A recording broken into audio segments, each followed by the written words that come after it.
Some of the following audio used in this video was edited to have no lyrics for ambience and or renamed for the construction of a fanfiction. The following tunes are actually performed by Guns N' Roses, Black Sabbath, Aerosmith, Ozzy Osbourne, and Warrant. Original albums are owned under the label of Geffen, Vertigo, Epic, CBS of the US, and Columbia Records. Please support the official release. Yay!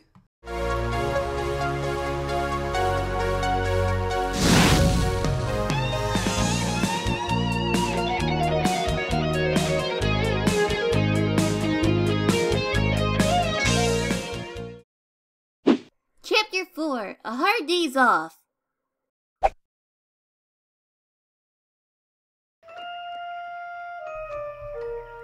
Applejack was sleeping peacefully in her bed, all relaxed and comfortable. The light from the sun hit her eyes, causing her to wake up with a smile on her face. She stood up in bed and gave a long yawn. What a long night, she said to herself. Shouldn't have stayed up so late waiting for... wait a minute. The sun never rises this early. She looked at her nightstand and noticed her alarm clock was missing. Dear Celestia, what time is it? She grabbed her hat, ran downstairs and out the door without acknowledging Granny Smith, who was sleeping in her rocking chair. Applejack had never been late for anything in her whole life, and she wasn't intending to get off schedule today. She ran towards the barn and opened the door. All the apple pails that she had to fill were gone. Big Mac came walking up from behind her, pulling a wagon full of hay for the farm animals.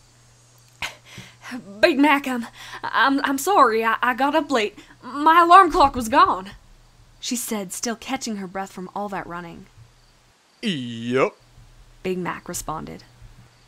Wait, where's Applebloon? out with her friends. What? She's enjoying her spring break, AJ, and you're going to be doing the same for today. Did you and Applebloon... To be precise, it was Granny Smith's idea. We took your alarm clock and let you sleep in. But, what about my chores? Leave all your chores to me. But... In the meantime, you're going to go out and spend the rest of the day off the farm. But, it's a weekday and all my friends are busy. So make some new friends. Applejack was in shock at his statement. But, I prefer being with my regular... The longer you stay here, AJ, the longer it'll take to get your alarm clock back. Applejack knew that she was beat at this point. She trotted off to find something to do. Sweetie Belle was leaving the dress shop with an angry scowl on her face. She managed to catch Applejack's attention. Sweetie Belle, is your sister home? She asked. Don't bother knocking on the door. Sweetie Belle said angrily. Why not? She's too busy to talk to anyone. She's supposedly expecting 2 special customers to arrive today, and she won't even tell me who they are.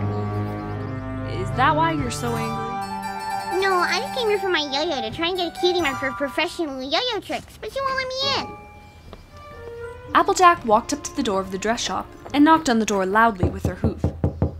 Rarity? There was no answer. Rarity, are you in there?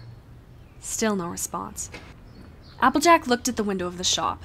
Hanging there was a sign that read, "Sorry, we are closed." She just turned around and went to see what Fluttershy was doing. She knocked on her door and waited for about 10 seconds. The door opened halfway and then fully. Fluttershy stood at the door.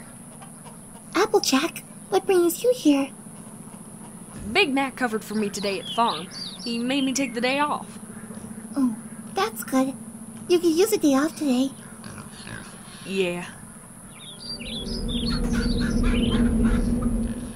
They both stood there in silence for a few seconds. Well, you want to do something? I can't. I need to tend to my animals today. Oh. Yeah, I hope you're not mad.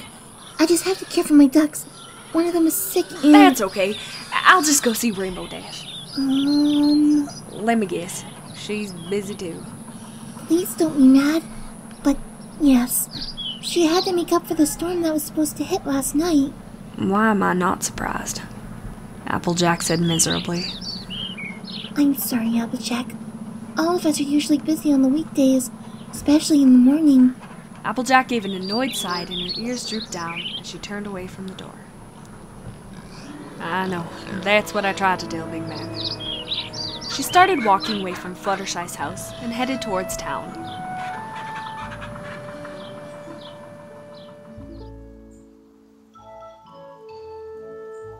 She walked all across town with nothing to do. She could have went to go check up on Twilight, but she remembers Applebloon saying that she was staying with her parents in Canterlot yesterday before leaving for the concert. And Pinkie Pie was always working on the weekdays till dusk at Sugar Cube Corner. She'd never done anything on her own before. She was always with her friends or some other ponies. She unknowingly wandered into a part of the town that she had hardly ever been before.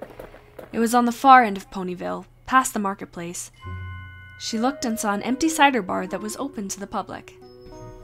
Well, seems like this is the closest I'm gonna be getting to apples today, she said, trotting towards the building. Out of nowhere, a taxi cart, piloted by a Pegasus, flew past her, causing the hat to fly off her head. She was close to getting hit. Watch where you're going! The driver shouted rudely. Why don't you learn how to fly, you thick-headed jerk? She shouted back. She went over to fetch her hat, which landed in a puddle of water. She picked it up and shook it off. She then proceeded through the front door of the bar.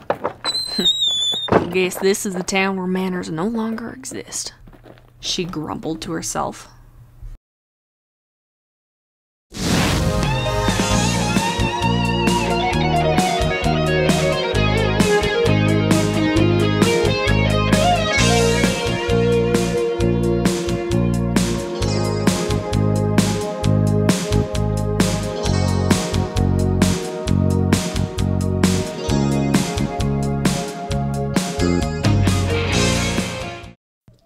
How to fly, you thick-headed jerk!